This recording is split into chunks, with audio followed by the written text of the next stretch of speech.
¿Cómo están aquí de vuelta para poder hacer la recopilación de Hechos capítulo 25? Pero antes necesitamos de la oración. Así que si por favor gustan acompañarme, cerremos los ojitos.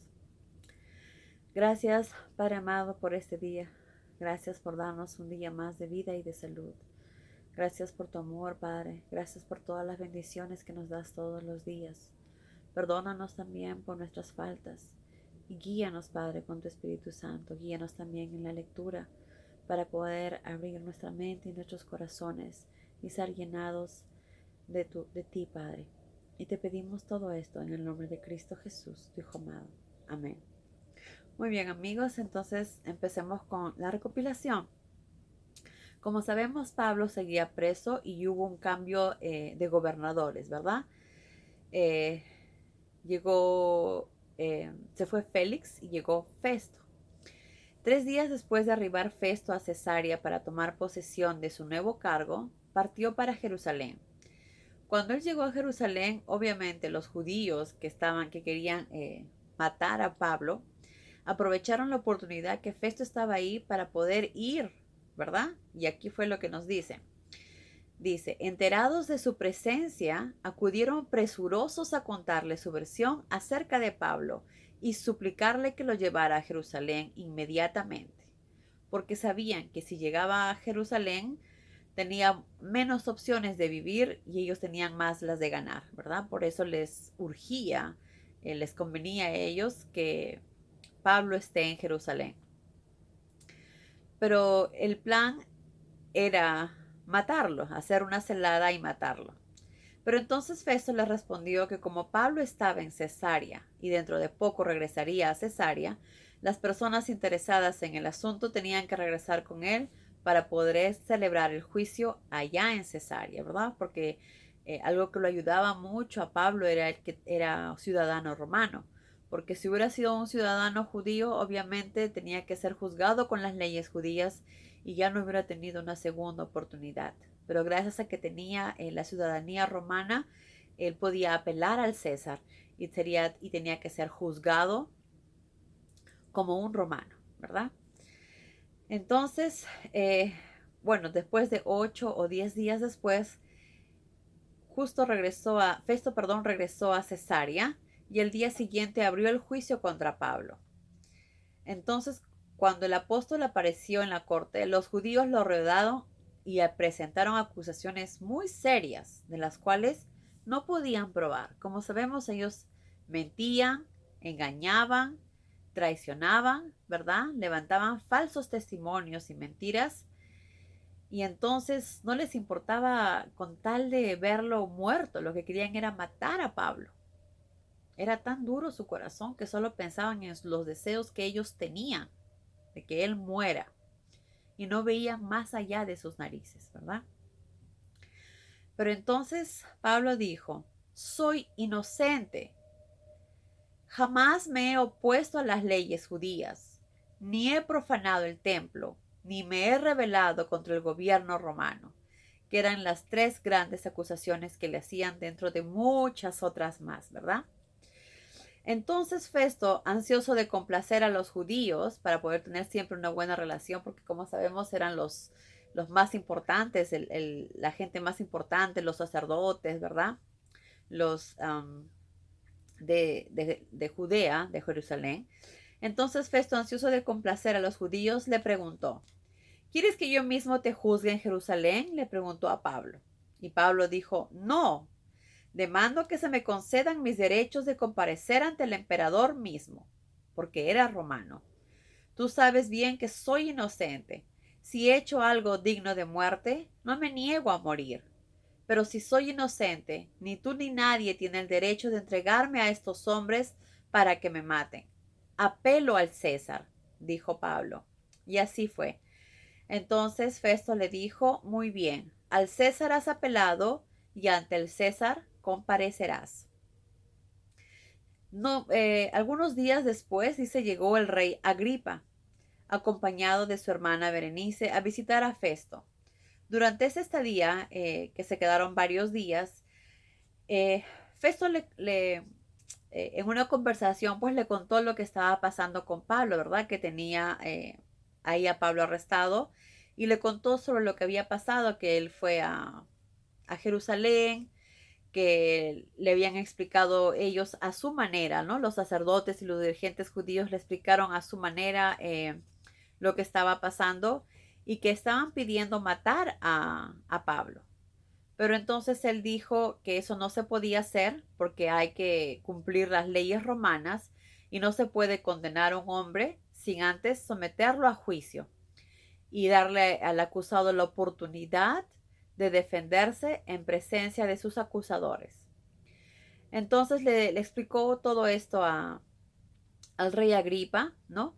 Y también le contó que en las acusaciones que presentaron a él, no era nada de lo que él pensaba, ¿verdad? Sino que se trataba de conflictos de religión y de un tal Jesús que murió, pero que Pablo insiste en que está vivo.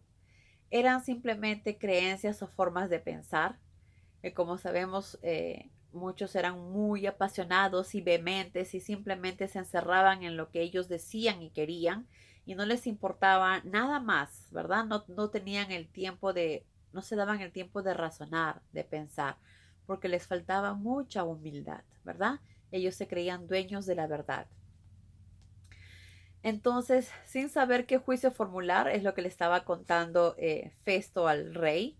Sin saber qué juicio formular en cuanto al caso, le pregunté si estaría dispuesto a responder a los cargos delante de mí en Jerusalén, pero apeló al César y en vista de esto es lo que tengo que hacer. Entonces el rey le dijo, me encantaría escuchar a ese hombre, ¿verdad? Porque con lo que Festo le había contado, tenía muchas cosas interesantes que él quizás le gustaría escuchar. Entonces Festo le dijo, muy bien, lo escucharás mañana. Al día siguiente, después que el rey y Berenice, que era la hermana del rey, llegaron a la audiencia en medio de gran pompa y acompañados de oficiales del ejército, hombres prominentes de la ciudad, Festo ordenó que trajeran a Pablo. Entonces les dijo, Rey Agripa y demás presentes, este es el hombre cuya muerte demandan los judíos de la localidad y de Jerusalén. En mi opinión, no ha hecho nada digno de muerte. Sin embargo, ha apelado al César y no me queda más remedio que enviarlo a él. Obviamente, como ya sabemos, Pablo apeló al César, porque si hubiera sido por él, quizás por Festo, lo hubiera condenado a muerte para agradar a los judíos.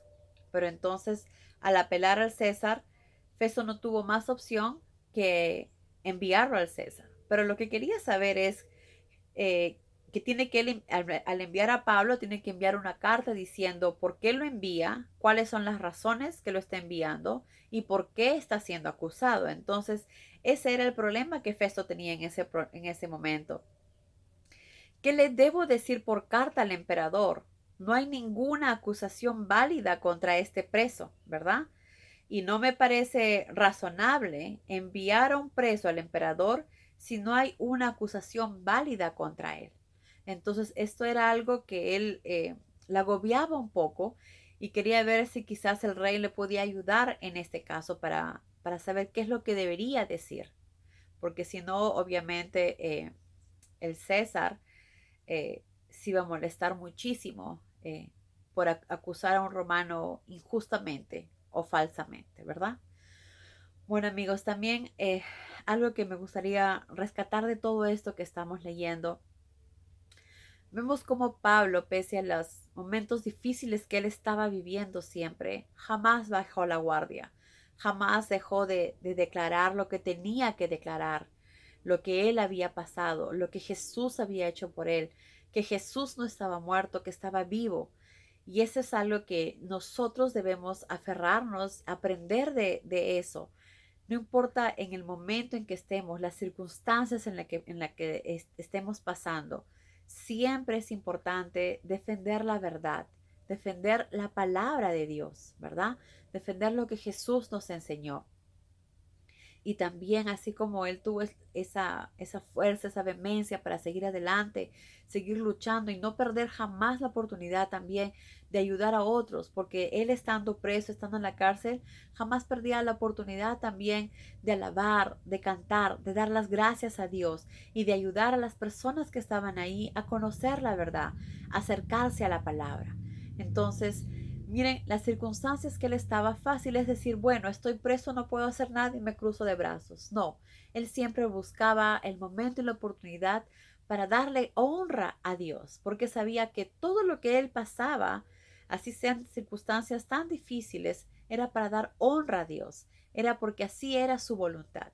Y mientras que sea la voluntad del Padre, él era feliz. Igualmente nosotros en nuestras vidas, no importa las circunstancias o los momentos que estemos pasando, tenemos que aprender a ser agradecidos por las cosas que tenemos y poder dar de nosotros hacia otros también. Porque las experiencias que nosotros vamos viviendo o las circunstancias que vamos pasando va a ayudar también como testimonio hacia otras personas, así como las de Pablo, que tuvo un testimonio que luchaba contra los propios cristianos, pero Jesús lo convirtió de su lado y ahora lucha junto con ellos para poder esparcir la palabra, dar a conocer que Jesús está vivo y que regresará pronto. Bueno amigos, hasta acá llegó nuestra recopilación. Que tengan un maravilloso día, que Dios los llene de muchas bendiciones y a tratar todos los días, como les digo, de hacer la palabra de Dios en cada decisión, en cada acto que vamos a hacer, sea la que sea, siempre ponernos a pensar qué es lo que va a agradar a nuestro Padre, si lo que hacemos va a agradarle a Él o no, porque lo que deseamos es agradar a nuestro Padre que está en el cielo, que todo lo ve y que todo lo sabe, y no a los hombres que muchas veces no nos entienden. Que Dios los bendiga, amigos. Adiós.